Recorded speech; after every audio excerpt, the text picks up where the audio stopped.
The voicemail from my cousin Derek played on speaker as I packed boxes in my new Austin penthouse. His voice dripped with fake enthusiasm. "Hey, Aria, long time no talk. So weird, but did you change your number? Anyway, Mom's planning the Torres family reunion next month at the country club. You should totally come. Call me back." I deleted it without responding, just like the previous 15 messages from various family members over the past 3 days. The timing wasn't subtle. Forbes had called on Tuesday. By Wednesday, I'd mysteriously become worthy of a Torres family reunion invitation.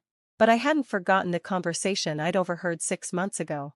I'd been in Houston for a tech conference, staying at the Four Seasons downtown. My Aunt Linda, my late mother's sister and self-appointed family matriarch, was having lunch at the same hotel with her country club friends. I'd recognized her laugh from across the restaurant and was about to go say hello when I heard my name. "No, we're not inviting Aria," Linda had said, stirring her martini. "Can you imagine? The charity case cousin at the country club? She'd probably show up in those ratty jeans she always wears. It's too embarrassing." "But isn't she your late sister's daughter?" one of her friends had asked. "Unfortunately, but what would she even talk about with our crowd? Community college? Her little computer job? She cleans up code or something equally tedious. No, it's better this way. We'll keep it to the successful side of the family." I'd stood frozen behind a potted palm, my hand halfway extended in greeting, as the table erupted in tinkling laughter.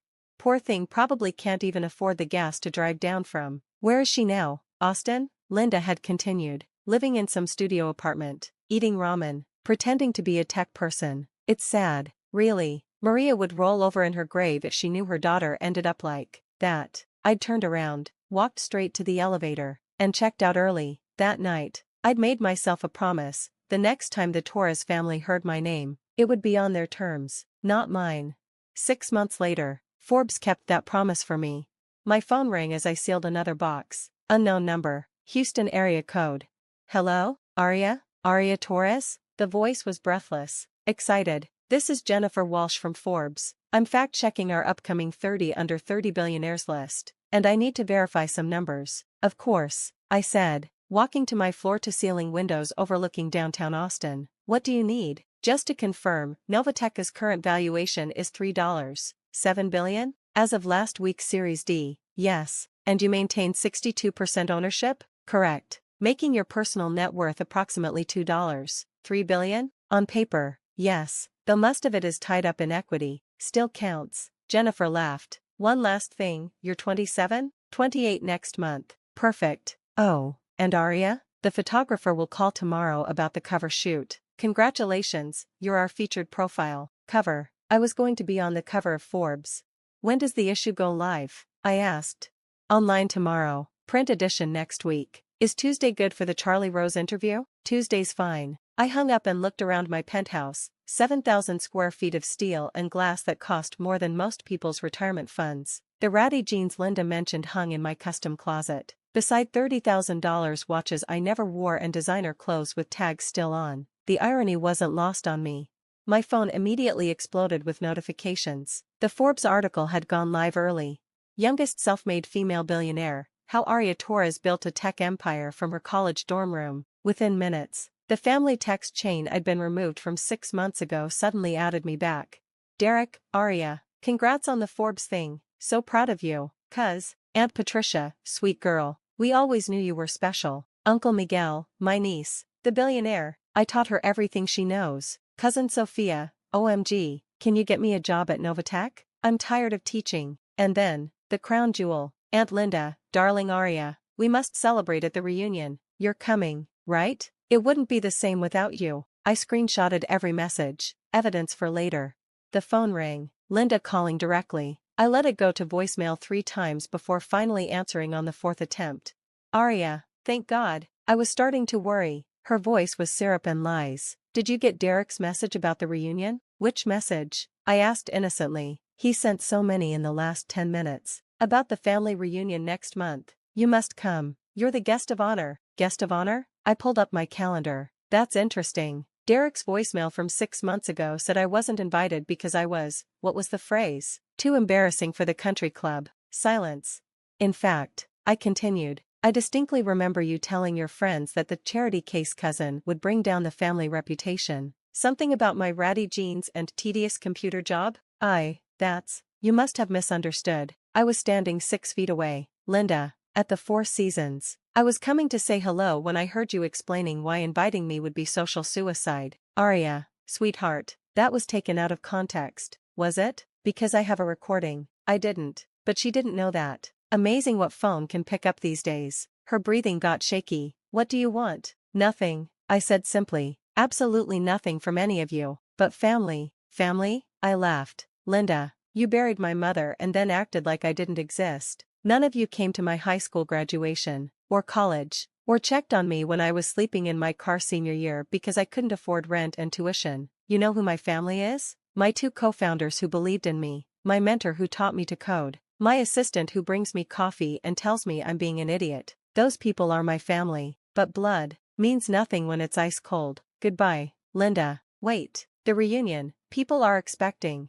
I already told everyone. Then untell them, or don't. I'll be in Tokyo that week anyway, signing a $400 million distribution deal. I hung up and blocked her number, then Derek's, then the rest of them, one by one, until my phone was quiet again. 20 minutes later, my assistant knocked. Arya, there's a situation downstairs. I followed her to the lobby, where security was holding back a familiar figure. Uncle Miguel, my mother's brother, red-faced and demanding. That's my niece, he shouted. She'll see me. I nodded to security and approached. Miguel. Arya. He tried to hug me. I stepped back. Come on, don't be like that. I'm here to congratulate you, my successful Sabrina. The same Sabrina whose calls you ignored when mom died? The one you said was better off in foster care than living with family? His smile faltered. That was complicated. No, it was simple. A 15-year-old girl with no parents was too much responsibility, too expensive, too inconvenient. You don't understand the position we were in. I understand perfectly. I also understand that you're here because Forbes says I'm worth $2. 3 billion. If they'd printed $2, 3,000, would you be here? He at least had the grace to look ashamed. It's not like that. Then what's it like? Miguel, please, explain why my net worth suddenly makes me family again. We made mistakes. You made choices. Now I'm making mine. Security will escort you out. Arya, poor favor, your mother would want. My mother is dead, I said quietly, and the only thing she'd want is for me to stop letting her family hurt me. Goodbye, Miguel. As security led him away, he turned back one last time. The Torah's name means something. You can't just throw that away. Watch me, I called back. I built my empire as Arya Torres. The name means what I made it mean, not what you decided it meant. That night, the texts evolved from friendly to desperate to angry. Sophia, wow, you get a little money and suddenly you're too good for family? Patricia, your mother would be ashamed of how you're treating us. Derek, we were just trying to protect you from embarrassment. You should be grateful. Linda, you'll regret this when you're old and alone with your money. I didn't respond to any of them. Instead, I called my real family. Sarah, my co-founder answered on the first ring. I saw the Forbes article. We need champagne. Come over, I said. Bring Marcus and the team. Let's celebrate properly. An hour later, my penthouse was full of the people who'd actually been there. Sarah, who'd convinced me to drop out of UT to build Novatech. Marcus, who'd coded beside me for 72-hour stretches on nothing but Red Bull and determination. Jenny, our first employee, who'd taken stock instead of salary when we couldn't pay. David, our CFO, who'd talked me off ledges during the worst times. Remember when we couldn't afford office space? Sarah laughed, raising her glass. We ran a billion-dollar company from Aria's studio apartment. Remember when the VCs said no one would invest in a company led by a college dropout? Marcus added, what was it that guy said? Come back when you have adult supervision? My favorite, Jenny chimed in, was when Aria's cousin came by the apartment, saw our setup, and asked if we were running a call center. Derek, I laughed. He told the whole family I was probably doing something illegal because there's no way I could afford rent otherwise. We spent the night telling war stories, remembering the rejections, the ramen dinners, the times we'd almost quit. These people had seen me at my worst, crying over failed pitches, sleeping under my desk, wearing the same hoodie for a week straight because laundry meant quarters we needed for food. They'd never once called me embarrassing. Around midnight, I found myself on the balcony with Sarah, Austin glittering below us. You okay? She asked. I know the family thing has to hurt. It did, I admitted. For a long time, I kept hoping they'd see me, the real me, not the version they'd decided I was. But you know what? Their loss, she agreed, though I bet they're kicking themselves now. My phone buzzed. A Google alert. Someone had leaked video of Uncle Miguel being escorted from my building. The headline read, "Billionaire tech CEO boots money-grubbing uncle from building. That'll be fun tomorrow," I muttered. "You could still go to the reunion," Sarah suggested. "Show up in designer everything. Rub their faces in it." I thought about it. The fantasy was tempting, walking into that country club, watching their jaws drop, listening to their apologies and excuses. But then what? Sit through dinner with people who'd only deemed me worthy because of a number in Forbes? No, I decided. They decided who I was years ago. A charity case. An embarrassment. Too poor for their precious country club. Let them live with that decision. And the Torres family reunion? Will have to survive without its youngest billionaire. A week later, I was in Tokyo, sitting across from Yamamoto-san, finalizing the distribution deal that would expand Novatech across Asia. My phone had been off for days. A blessed silence from the Torres family bombardment. When I finally turned it on at the airport, I had 847 messages. Most were from family, escalating from pleading to threatening to pleading again, but one stood out. A WhatsApp message from an unknown number, with a photo attached. The Torres family reunion at the Houston Country Club. A banner reading "Congratulations to our Aria," hung over a nearly empty banquet hall, maybe 20 people in a space meant for 100. Linda forcing a smile beside a cake shaped like the Forbes logo. Uncle Miguel holding a printout of my magazine cover.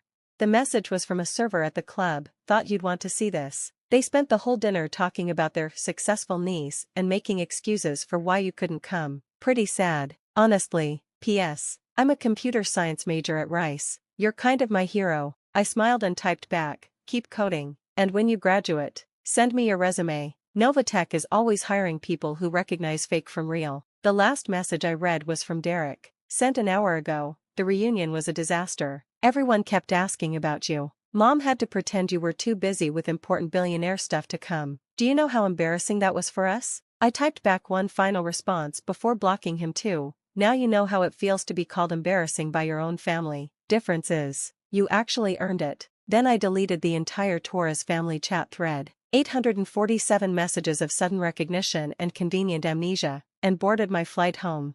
Linda was wrong about one thing. I wouldn't be old and alone with my money. I'd be surrounded by the family I chose. The one that saw my worth when I was worthless, believed in my dreams when they were impossible, and never once thought I was too embarrassing to claim. The charity case cousin had become a billionaire, but more importantly, she'd learned the difference between relatives and family. One you're born with, the other you build.